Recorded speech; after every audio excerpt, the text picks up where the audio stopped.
Hi, I'm Spencer Christian. On this episode of Tracks Ahead, we meet an Ohio collector who specializes in repurposing industrial rail parts. We'll also enjoy the rarefied air of the Rockies on a visit to the Colorado Railroad Museum. Plus a trip to Philly to examine a layout honoring one of the longest rail lines in the U.S. But first, we'll head up the Pensy Turnpike to check out an eastern Pennsylvania tourist line with a history that is unmistakably tied to its equally historic surroundings. Let's get started. For more than 50 years, the Wanamaker, Kempton, and Southern Railroad in Pennsylvania has run its trains the old-fashioned way. If the electricity were to go out, we still operate just like the railroad did.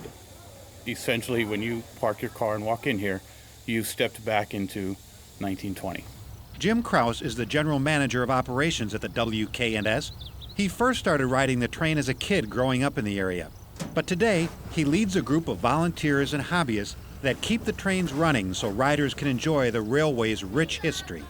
We own approximately 6 miles. We now utilize approximately 4 miles up and back. But through that 4 miles, you go from farmland through a National Historic Site, which is the town of Trexler, unchanged from the 1770s. Trains first came to the area in the late 1800s with hopes of shipping Pennsylvania coal to Delaware. And as the routes grew in popularity, small communities began to develop around the train stops. Well, the railroad built this area. The railroad came through here in 1871. None of these towns existed. The town of Wanamaker, where we stopped, the Wanamaker station, is original to this line in 1871. It wasn't until, I believe, 1876 that the general store was built in Wanamaker's.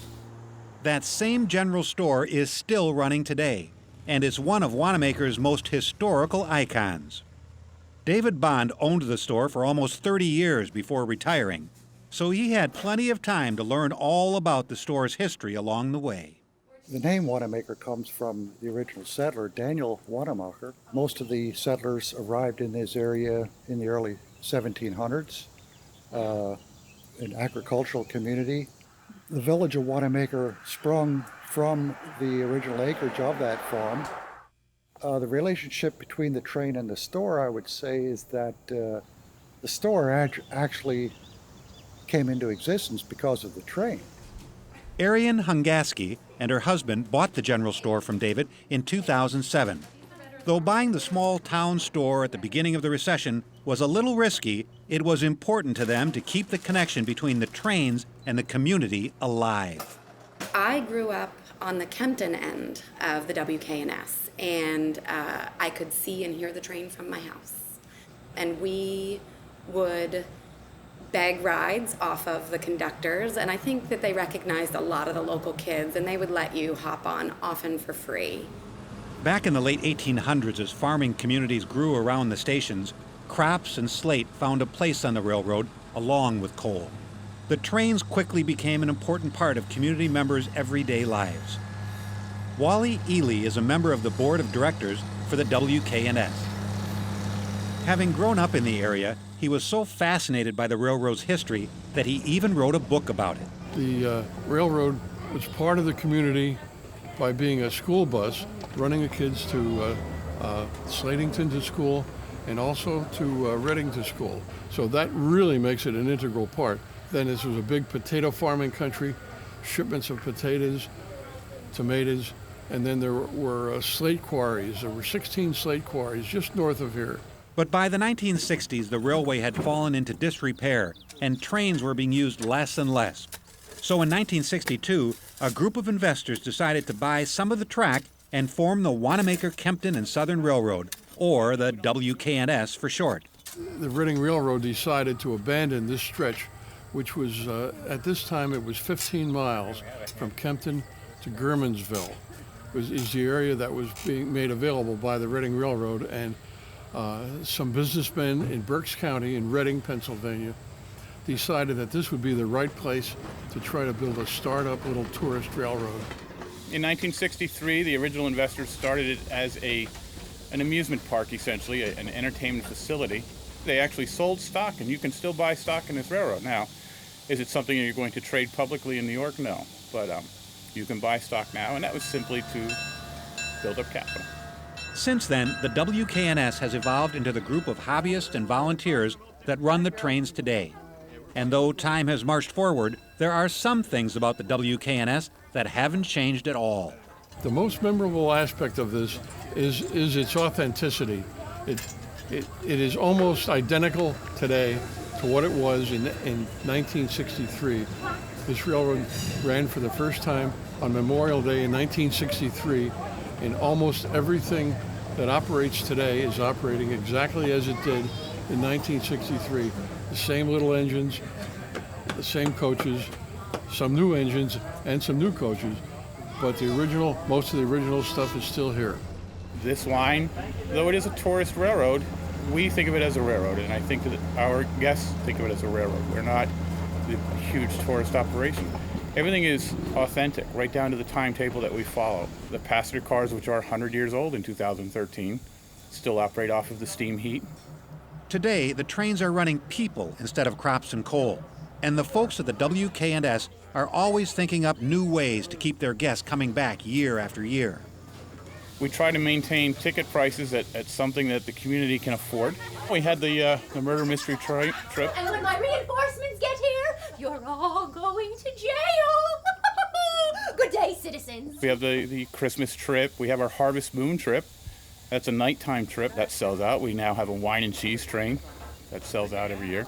And while the big trains are iconic to the area, the WKNS also has a model railroad club with a scaled layout that shows the whole area from a different view. It was started in about the mid-70s.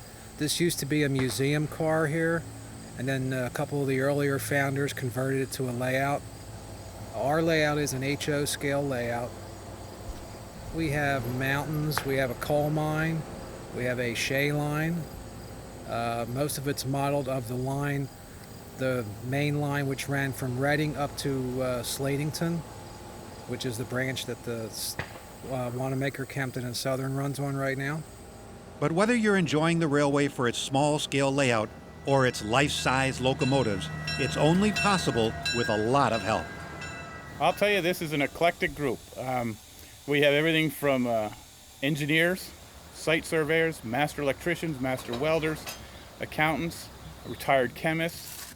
The railroad, just like any business, has to continue to grow. It has to satisfy the customers and give them something that they enjoy. I understand. She might be as dumb as a box of rocks, but she is kin. As long as that happens, there'll be passengers for the railroad, and the volunteers, the people that love doing what they do, keeps this railroad going. And it is the warmth and love of the volunteers that makes it happen.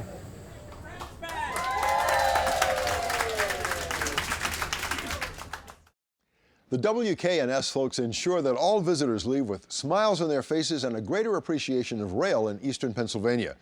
In a moment, we'll head out west to see what's new at the Colorado Railroad Museum. But next, we travel south on the Pennsylvania Turnpike toward Philly to check out a layout that emulates its historic surroundings and does it quite well. When Bill Ketchell was growing up, he was fascinated with trolley trains and their overhead power. That fascination with overhead lines would lead him to model the mighty Pennsylvania Railroad. Picked the Pennsylvania Railroad, the model, because I love the electric overhead wiring. And Pennsy had all the electric locomotives running right on my own neighborhood in Philadelphia, where I was raised as a little guy, watching the trains go by all the time. So that was my favorite railroad from day one. I love the GG1, my favorite locomotives forever. And they run under catenary with the overhead wire that electrifies the locomotive as it streams along the tracks.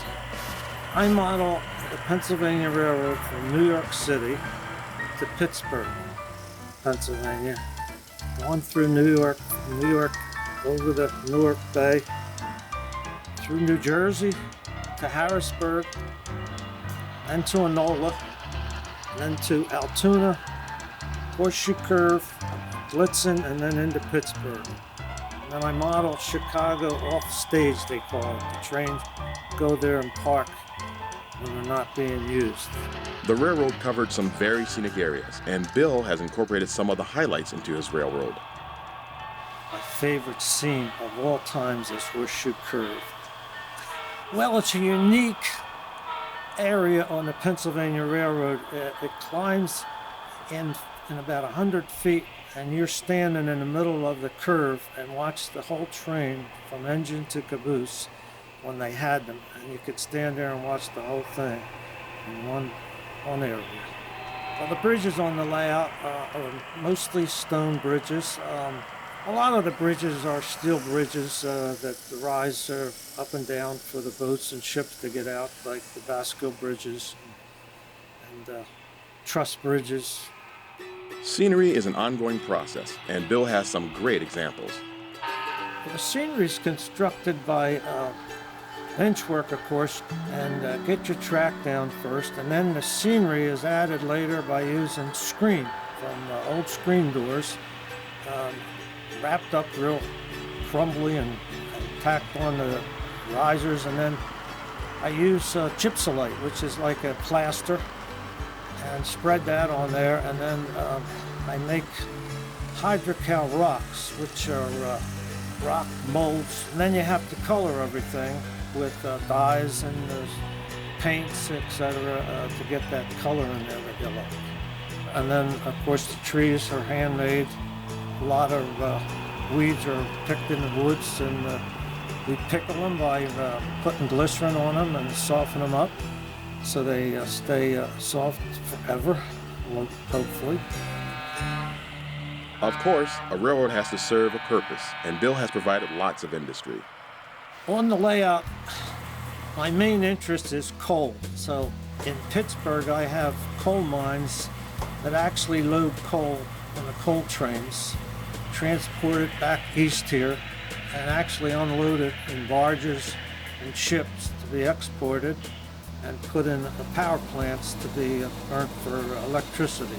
It's a lot of operation, bringing the trains in, unloading them, and then taking them back empty and loading them up again. And then also, I unload iron ore from ships, take the iron ore to Pittsburgh for making steel. And also I have a limestone quarry that we load limestone, take it to Pittsburgh to the steel mill to unload for the steel making process. Passenger trains seem to be one of my passions, I guess because they're long and sleek and they're beautiful, like Silver Streak movie. So that was always my favorite. And then of course the GG1s were always pulling them. They would always pull all the main passenger trains in the electrified areas. But passenger trains has always been one of my loves. This layout is a family affair. Bill's wife has her role in developing the special details to catch a visitor's eye. When I first met Bill, he gave me 2 big boxes full of people, and so I really had to come up with what I was going to do with these people. Later, after we used those up, you can buy little kits that are different layouts, but I enjoyed the more imaginative part of it, creating pedestrians on the streets and hobos in the parks and things like that. While the full-size Pennsylvania Railroad may have merged into another line, the memory of its heyday is still alive in one man's home.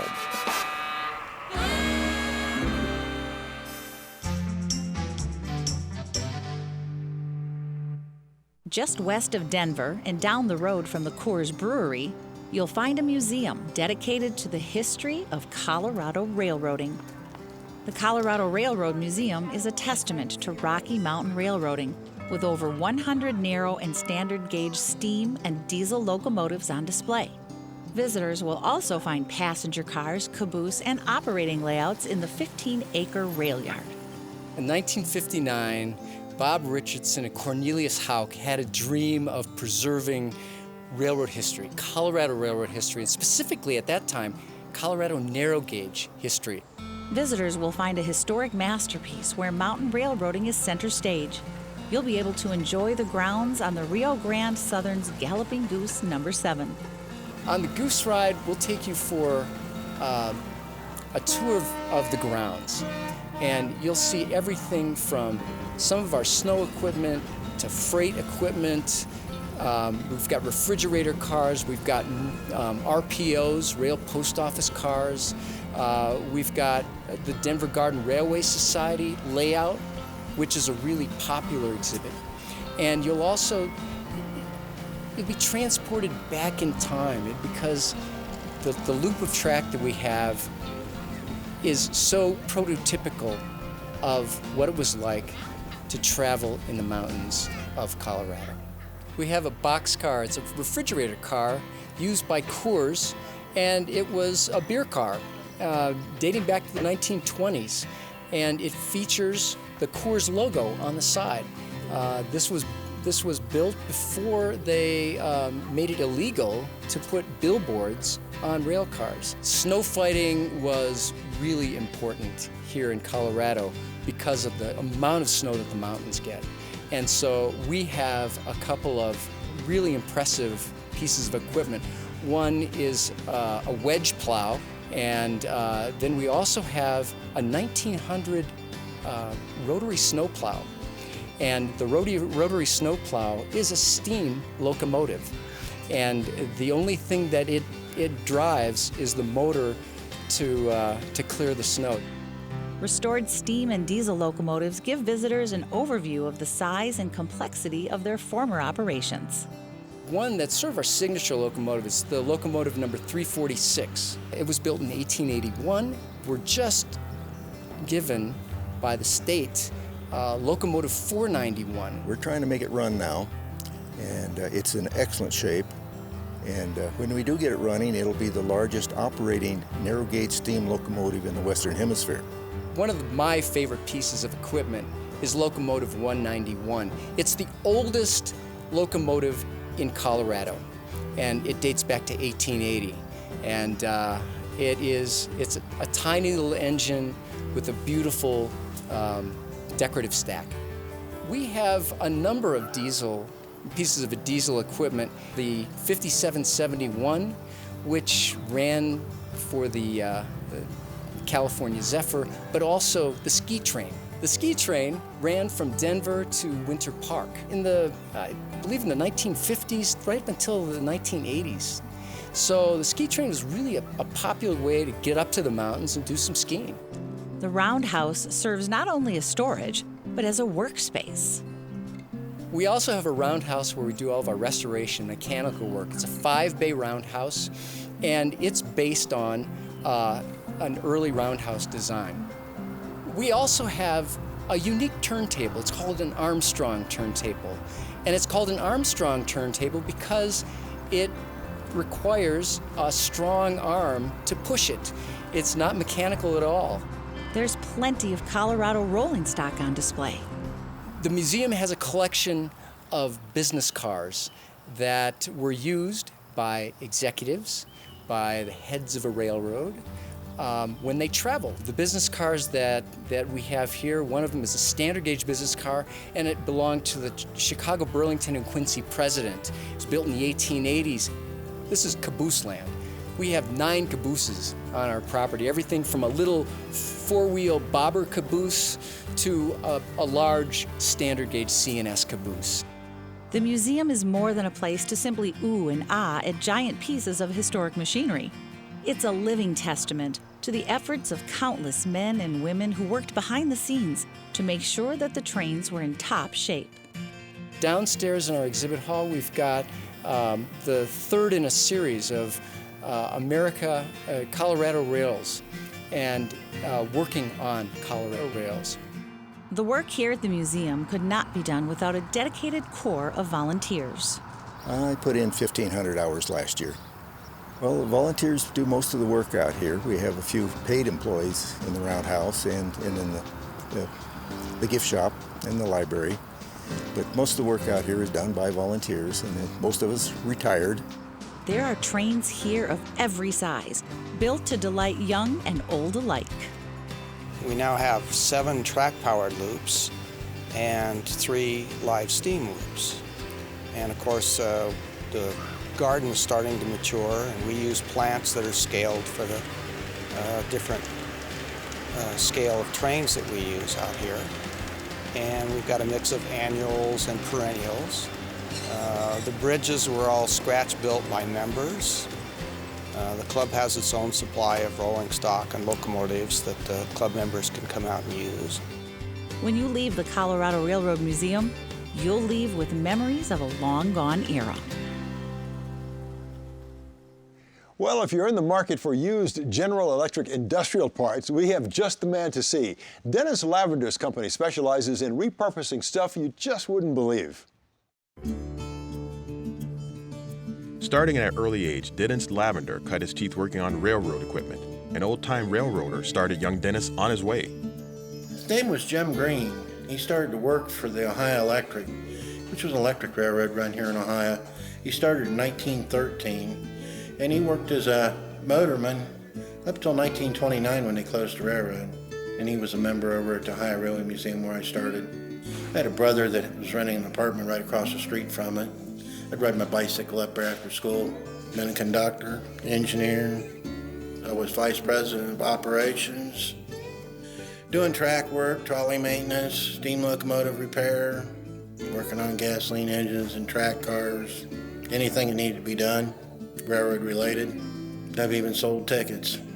That love of railroading led Dennis into a railroad career. Enter Western Star Rail Services. Well, buy and sell industrial GE parts pretty much all over the world. I've shipped stuff to Israel, Italy, South America, Mexico, Canada, England. Then you go out wherever the locomotive's at. Then you go out there and you start cutting the parts off you want. You get a scrapyard to come in, you load the locomotive carcass on a lowboy, ship it off to the scrapyard, and they give you so much a ton for what you don't bring back here. Bring all the parts back here, refurbish them, put them on skids and ship them. This is kind of like a NAPA store. People don't necessarily walk in the door, they call. We'll put it on a skid and ship it. Sometimes we do same day shipping, next day air. We've shipped hundreds of pounds. Next day air motor freight, or it'd be, throw it on an airplane, ship to Texas, California, be there tomorrow morning. Just who buys these parts? We do steel mills, chemical companies, grain elevators. I've done paper mills, freight car repair facilities. Anybody has to move their own freight cars from one place to another. They're involved. They need a part, we have it. Of course, having access to locomotives means that Dennis also has a great collection of memorabilia. Yeah, I used to have a sign out on Main Street here in Newark, and I'd get toy trains. We'd buy lanterns, locks, paperwork, books, anything railroad related. We'd come in the door, maps, we'd buy it. Western Star Rail Services' main office is here in this 1890s church. And it is here that we'll find that Dennis didn't stop with the real thing. He also has a passion for toy trains, and in particular, one of the popular brands from the 1950s. My dad bought it for my brother and sister back in 1948. He bought the first set. That just kind of snowballed. After the brother and sister got done, then I went with that and pretty much owned everything A.C. Gilbert ever made in the American Flyer line. We had a place for a second floor, but there was no second floor, so I built a second floor, and it's in the neighborhood of 30 plus, 50 plus foot room.